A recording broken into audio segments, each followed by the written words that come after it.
এটা অত্যন্ত গুৰুত্বপূৰ্ণ খবৰ দিব বিচাৰিছো বলিউডৰ জনপ্ৰিয় অভিনেতা গোবিন্দা ইতিমধ্যে গুলিবিদ্ধ হৈছে আৰু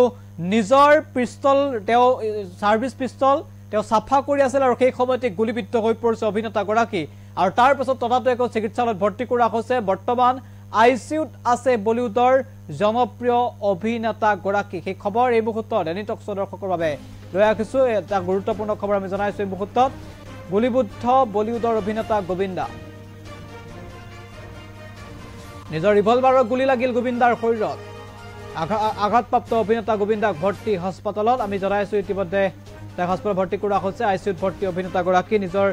ৰিভলভাৰৰ গুলি লাগিল তেওঁৰ গাত আৰু আমি ইতিমধ্যে উল্লেখ কৰিছো যে সাফা কৰি আছিল বুলি জানিব পৰা গৈছে সেই সময় ৰিভলভাৰটো আৰু সাফা কৰি থকাৰ সময়তে তেওঁৰ গাত গুলি লাগে আৰু বলিউডৰ অভিনেতা গোবিন্দা গুলিবিদ্ধ হৈছে বৰ্তমান তেওঁ চিকিৎসালয়ত চিকিৎসাধীন হৈ আছে পুৱা 5 বজাত এই ঘটনা সংঘটিত হোৱাৰ খবৰ ৰাখিছে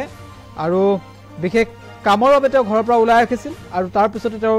ৰিভলভাৰটো সাফা কৰিছিল বুলি জানিব পৰা গৈছে আৰু সেই সময়তে হঠাৎ গুলিবিদ্ধ হৈছে অভিনেতা গৰাকী আৰু তেওঁক চিকিৎসালয়ত ভৰ্তি কৰা হৈছে আইসিইউত আছে বলিউডৰ অভিনেতা গৰাকী আৰু পুৱাৰ ভাগতে এই খবৰ ৰাখিছে সমগ্ৰ দেশজুৰি খবৰক লৈ ব্যাপক চৰ্চা আৰম্ভ হৈছে তেওঁ নিজৰ অনুজ্ঞাপত্ৰ থকা যে ৰিভলভাৰ আছিল এই অনুজ্ঞাপত্ৰ থকা ৰিভলভাৰৰ পৰা এই গুলি তেওঁৰ শৰীৰত লাগে বুলি জানিব পৰা গৈছে পুৱাৰ ভাগত এই ঘটনা সংঘটিত হয় আৰু বিশেষ কামৰ বাবে তেওঁ ঘৰৰ পৰা বাহিৰলৈ ওলাই যোৱাৰ সময়তে এই ঘটনা সংঘটিত হোৱাৰ খবৰ ৰাখিছে আৰু ততাতৈক তেওঁক ভৰ্তি কৰা হয় CRIT হাসপাতালত ভৰ্তি কৰা হৈছে বুলি জানিব পৰা গৈছে তেওঁ তাত চিকিৎসাধীন হৈ আছে আৰু বৰ্তমান তেওঁ সংকট মুক্ত বুলি জানিব পৰা গৈছে আমি ইতিমধ্যে উল্লেখ কৰিছো আৰু তেওঁৰ আঁঠুত গুলি লাগিছে বুলিও জানিব পৰা গৈছে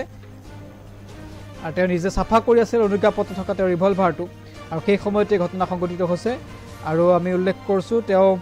ইতিমধ্যে আঘাতপ্ৰাপ্ত হোৱাৰ খবৰ ৰাখিছে বৰ্তমান চিকিৎসাধীন হৈ আছে বলিউডৰ অভিনেতা গৰাকী আৰু তেওঁ সংকট মুক্ত বুলি ইতিমধ্যে জানিবলৈ দিছে চিকিৎসকে